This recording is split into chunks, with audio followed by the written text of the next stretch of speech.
Check குடியரசின் தலைநகரான பிராக் பல வரலாற்று சிறப்பு வாய்ந்த இடங்களை தன்னகத்தே கொண்டிருக்கிறது.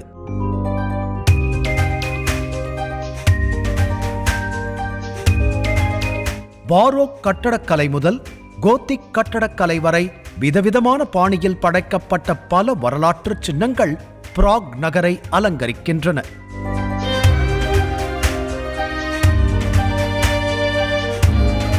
உலகிலேயே மிகப்பெரிய அரண்மனையான பிராக் அரண்மனை பிரம்மாண்டமாக காட்சியளிக்கிறது.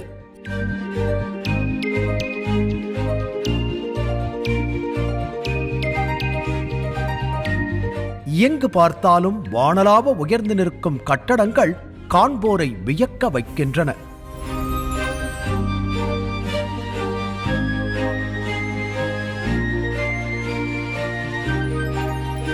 இது தவிர பிராக் நகரில் 100 அருங்காட்சியகங்கள் அமைந்திருக்கின்றன. இங்குள்ள தேசிய அருங்காட்சியகத்தில் மொத்தம் 1,40,00,000 பொருட்கள் காட்சிக்கு வைக்கப்பட்டுள்ளன.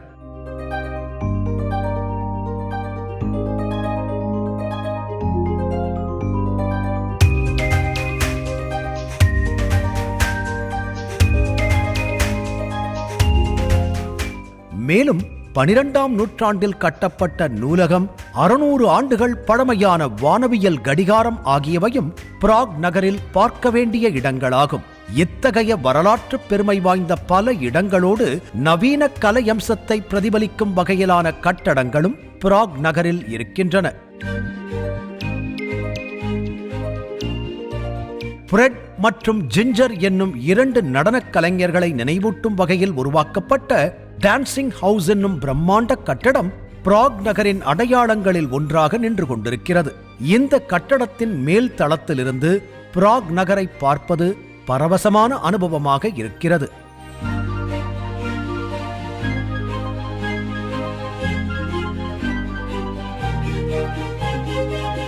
ஆச்சரியமூட்டும் அழகான தேவாலயங்களை நாம் பார்த்திருப்போம்.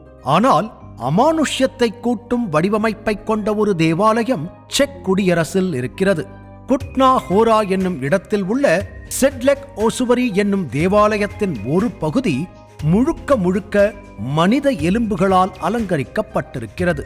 கிபி 1278ஆம் ஆண்டு ஜெருசலேமுக்கு சென்று வந்த ஒரு பாதிரியார் அங்கிருந்த ஒரு பிடி மண்ணை எடுத்து வந்து அபே கல்லறையில் தூவினார். இந்த செய்தி ஐரோப்பா முழுவதும் பரவ ஏராளமானோர் தங்களது உறவினர்களின் உடலை அங்கு அடக்கம் செய்ய வந்தனர். 14ஆம் நூற்றாண்டில் ஐரோப்பாவில் பரவிய பிளேக் நோயால் கிட்டத்தட்ட 5 கோடி பேர் உயிரிழந்தனர். நோய் மற்றும் போரால் உயிரிழந்த ஆயிரக்கணக்கானோர் அபே கல்லறையில் அடக்கம் செய்யப்பட்டனர். 15ஆம் நூற்றாண்டில் அங்கு ஒரு தேவாலயம் எழுப்பப்பட்ட போது கட்டுமான பணிக்காகவும் மேலும் பலரை அடக்கம் செய்வதற்காகவும் கல்லறை பகுதி தோண்டப்பட்டது. அப்போது குவியலாக கிடந்த மனித எலும்புகள் பின்னாளில் கலை படைப்பாக மாற்றப்பட்டன.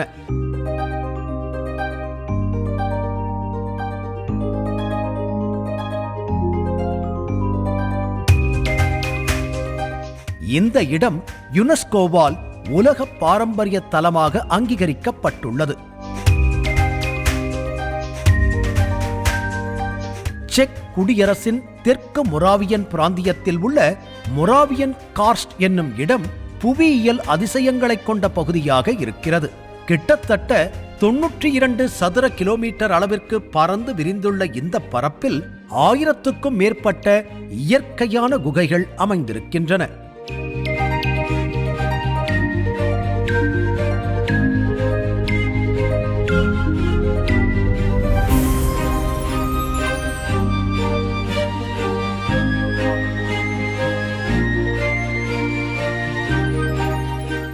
குகைகளுக்குள் விடுதுகளைப் போல தொங்கும் பாறை வடிவங்கள் காலம் செதுக்கிய ஓவியங்களாக காட்சியளிக்கின்றன. குகை பகுதியில் ஓடும் நதியில் படகு சவாரியும் நடைபெறுகிறது.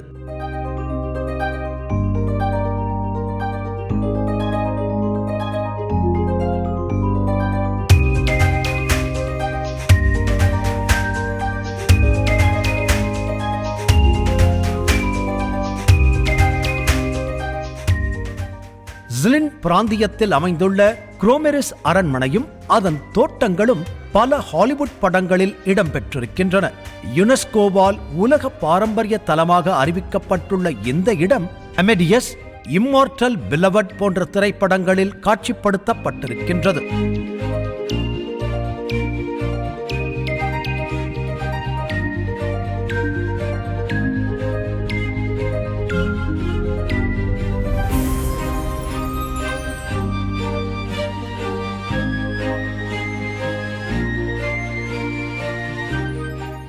ஐரோப்பாவின் மிக பழமையான காடுகளின் தாயகமாக இருக்கிறது செக் குடியரசு. இங்குள்ள சுமாவா தேசிய பூங்காவில் பனிப்பாறைகளைக் கொண்ட ஏரி, பசுமையான மலைகள் மற்றும் சதுப்பு நிலங்களை காண முடியும்.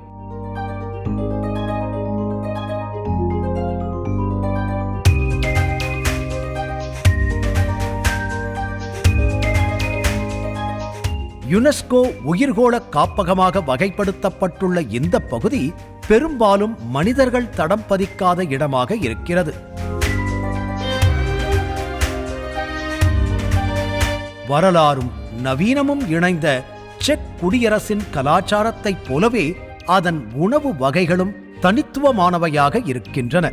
ஸ்விட்ச்கோவா நஸ்மெதானி என்னும் உணவு வகை பெரும்பாலும் விழா காலங்களில் சமைக்கப்படுகிறது.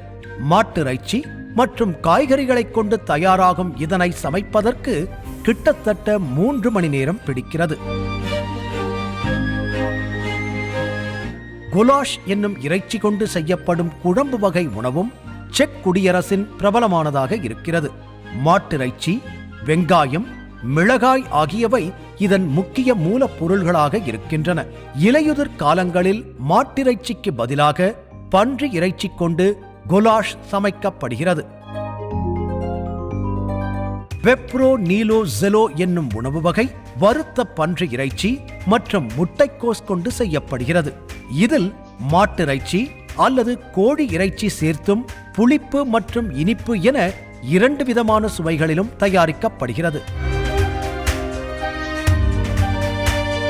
குலைடா என்னும் சூப் வகை செக் குடியரசில் பிரபலமானதாக இருக்கிறது. காளான் மற்றும் உருளைக்கிழங்கு சேர்த்து இந்த சூப் செய்யப்படுகிறது. உணவுக்கு முன்னர் எடுத்துக்கொள்ளும் சூப் வகையாக இருந்தபோதும் ஓரளவு வயிற்றை நிரப்பக்கூடிய உணவாகவும் இருக்கிறது குலைடா. ஐரோப்பாவின் வரலாற்று பொக்கிஷமாக இருக்கும் செக் குடியரசு சுற்றுலா பயணிகளின் முதன்மையான தேர்வாக இருப்பதில் ஆச்சரியம் ஏதும் இல்லை.